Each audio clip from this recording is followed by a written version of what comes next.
Check podcasts.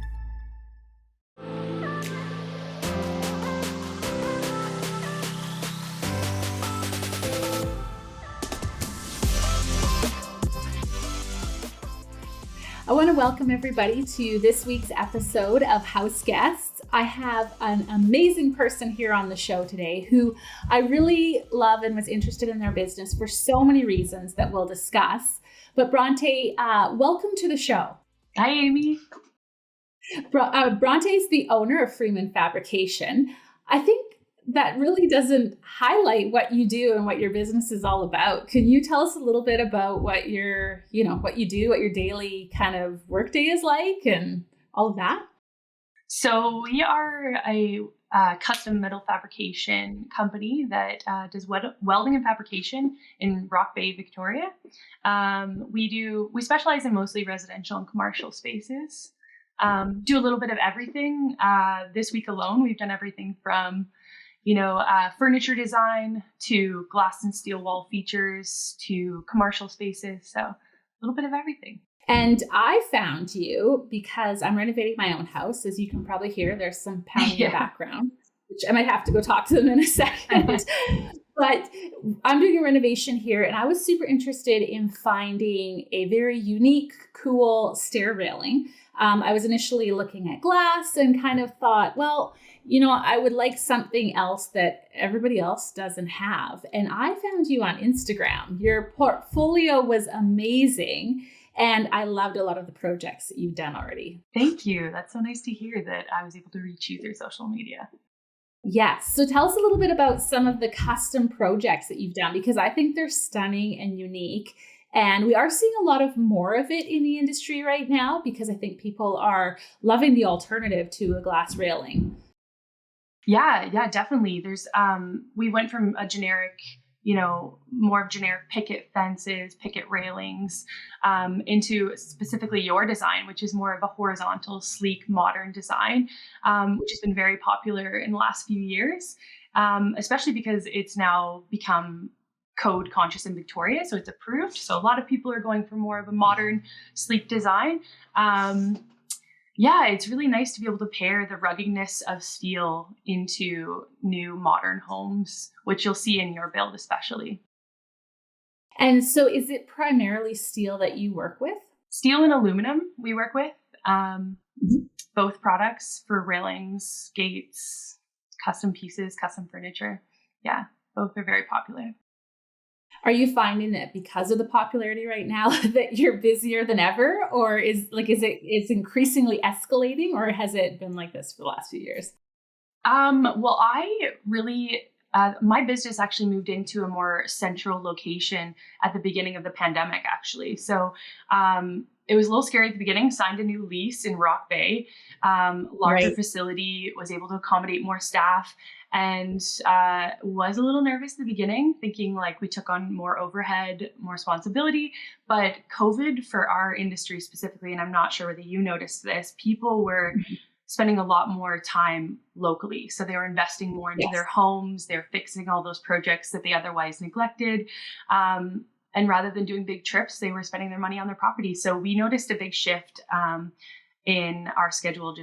We're very fortunate to be busy during this pandemic and after. But we do have a bit of a lead time right now, which is something we're working on, and we're happy to be busy. But yeah. I think that's across the board though. And I know that we really try and prepare our clients for that expectation that it's not just locally fabricated things or things that are being shipped via freight, that sort of thing. It's everything across the board is delayed.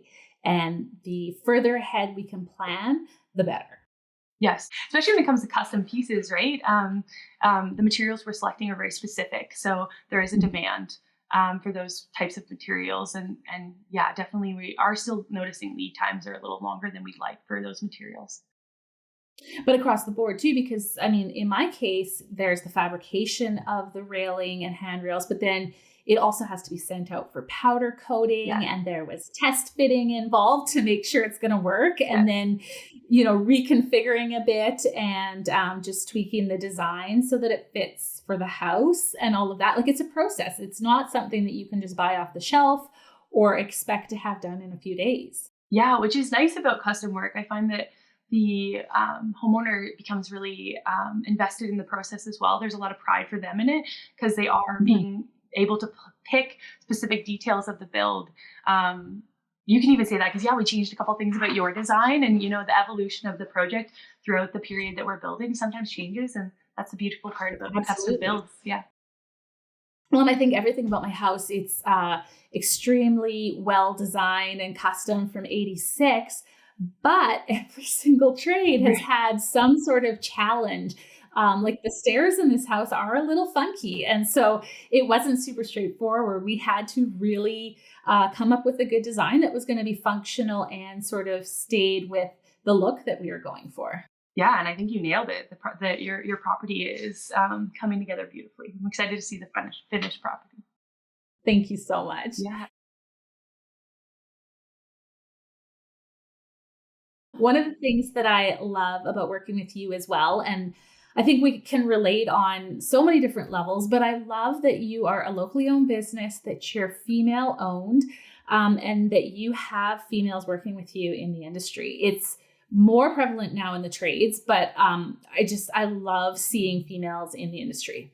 Yeah, that's been a really nice. It's been really nice to come full circle on that.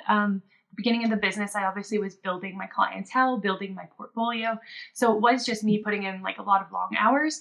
But just in the past year, I've been able to bring on staff, which is awesome because I've always wanted to have the business offer mentorship to females in the trade because I feel, Yes. at least in my journey, there wasn't really much representation in Victoria for female-owned businesses. There still isn't. There's only a few of us in Victoria and Greater Victoria that are running female-owned welding and fabrication shops. So it's really, I take a lot of pride in being able to offer that mentorship to young women, females in the industry.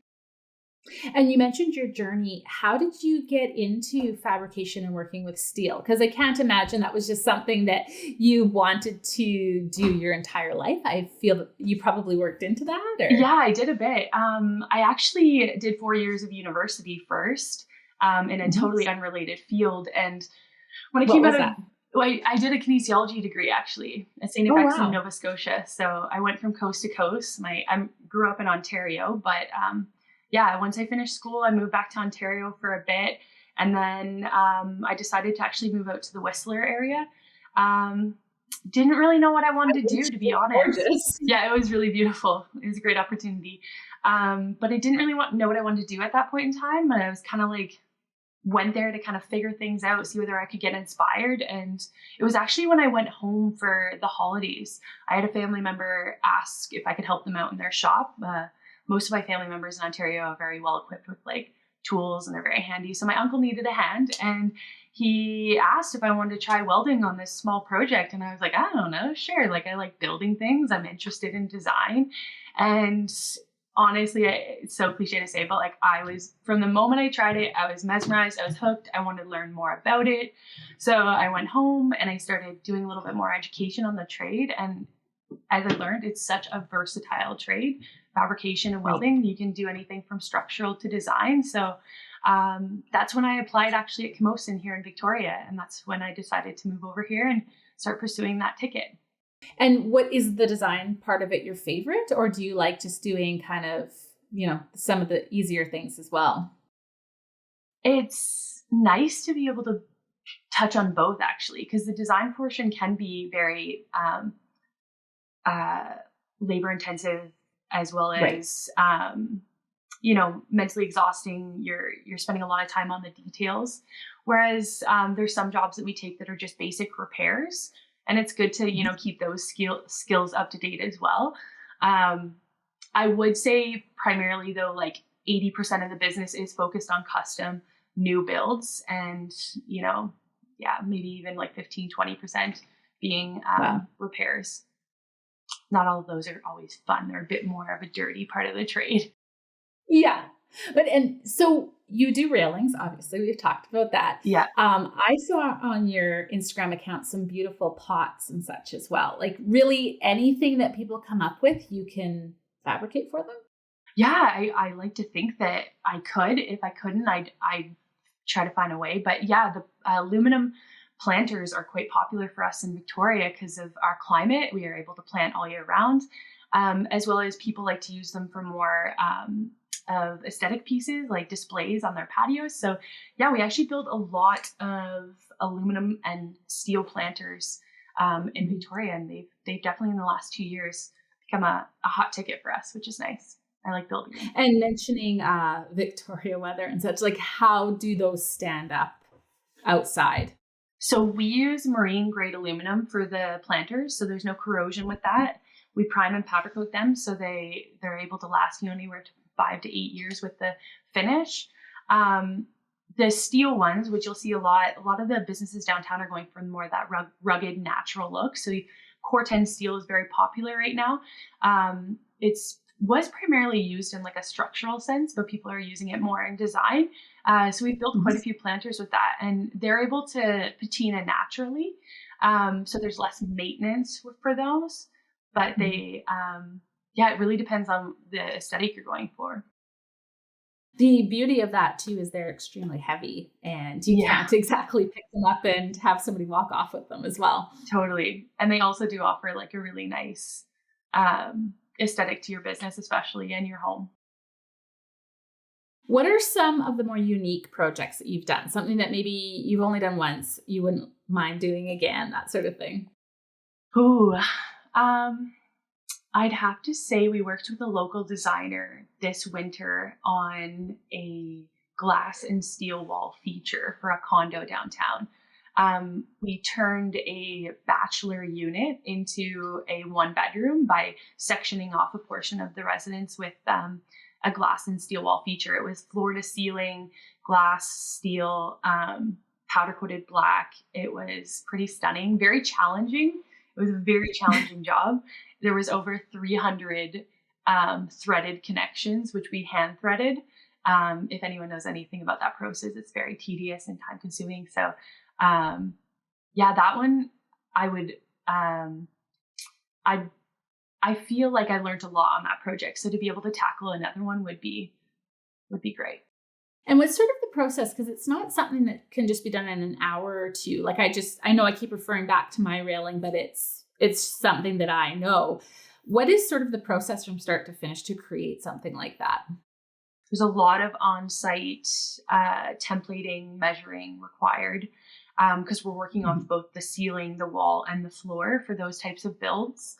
So there was a lot of on-site work as well as a few test fits because we had swinging doors as well. So there's a lot of leveling required for that. Also, the homeowner was a designer, so it was really nice to work with her because she could be on site. She was a part of the design entirely, which was really nice to be able to bounce off those ideas from the homeowner as well as the designer. Yeah, and then a lot of in-shop time, and then going back to site, making sure things line up before you send it off to powder coating. What does the in-shop time look like? You start with your raw material and have to fit everything together and such, but I think people would love to kind of get a sneak peek into what you're doing in there. Yeah, for that project alone, we probably spent about 2 weeks, 5 days a week, working 7 hours a day on that project. That was very time consuming to make sure everything fit together. It was honestly like a puzzle. If one screw was off, all the rest of the 100 screws on that door wouldn't line up. So yeah, you really had to be on your game for that one, for that project. But from start to finish, we get in, we a day in the shop is turning on the lights, turning on the compressor, getting the tools started up, and we either do a little bit of design. I personally do some design work on the computer, corresponding with customers, and then we get into the shop and we're there, working 9 to 5. And like I said, I have 2 new staff, so that's great to have the extra hands in the shop for sure. How have you seen the industry change, even just in the time you've been working in there? That's a good question. I think even just growing up and then getting into the trades, even in the last few years, there's been a shift from people viewing steel and metal as more than just like a functional structural piece. There's a bit of a Right. shift in the mindset to it evolving into functional art almost. Like people are creating pieces for their spaces that are aesthetically pleasing and that Right. they not only can look at but they can engage with. So I think the statement functional art is a really neat way of discussing metalwork in people's homes. And have you done any sort of artwork for yourself? Oh yeah, we like to call our residence the Freeman Fabrication graveyard. So any projects that like I've created or like I've kind of they've been prototypes I've built and I might not have liked them, they always end up at my house. So but I don't really that's a good question. I don't often like put finished products in my home. Just like the pieces that I'm not willing to put up for sale. Yeah. Is there anything that you really are itching to try that you just are, because obviously the clients and your commission work probably takes precedent over everything else, but that you've kind of been envisioning and just would love to actually build? That's a good question. Oh my gosh, we've been so busy with custom work. I sometimes don't get a chance to like dive into my own personal creative side. Um, Mhm.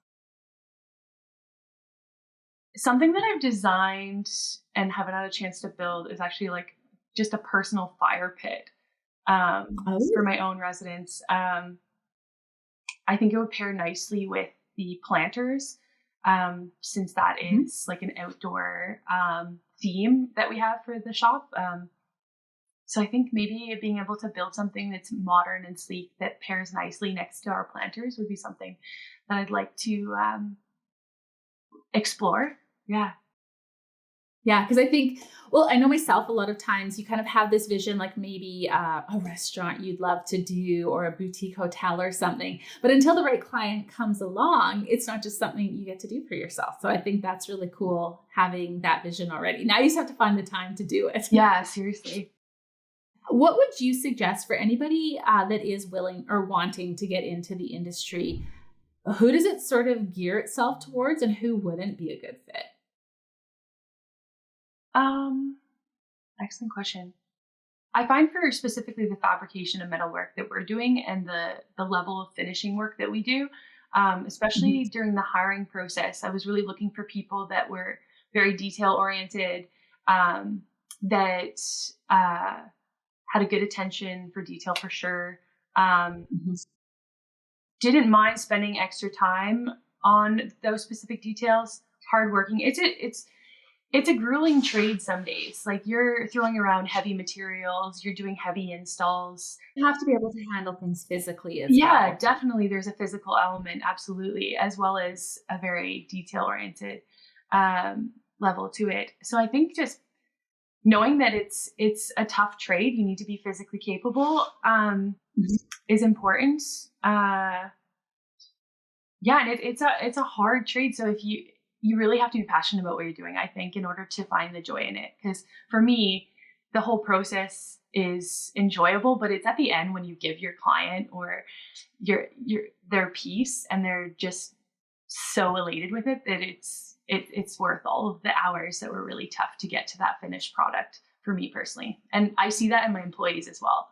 They're able to like see the beginning product, see the finished product, and they're really proud and have a lot of pride in their work. So that's important.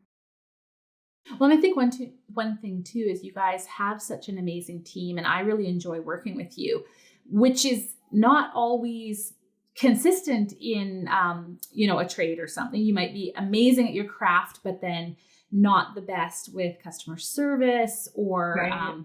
bedside manner, if you want to call it. But I feel like Right. you work so closely with your clients and really listen to work through things and come up with the best solution for their space. And I love that because it just makes the entire process so much more enjoyable.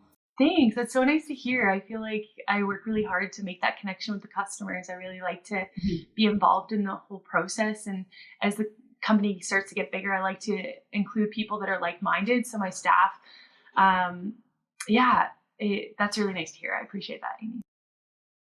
Well, and two, I think that people will really have that ownership and pride from the piece that's in their home as well. Again, I know I keep saying like it's just going to be a stair railing in my house, but it's something that I'm going to point out to everybody and tell them about the process. Totally. I think it's not, I think the complete opposite. Your stair railing, especially, it's like you picked the finish for it so that it was textured, so that when you're going up the stairs, it's like an experience. It is a functional piece in your home, but it's nice that you can also, yeah, if you were ever to take photos, you'd feel very proud of the piece that is in your home and how it connects the rest of the design throughout your home.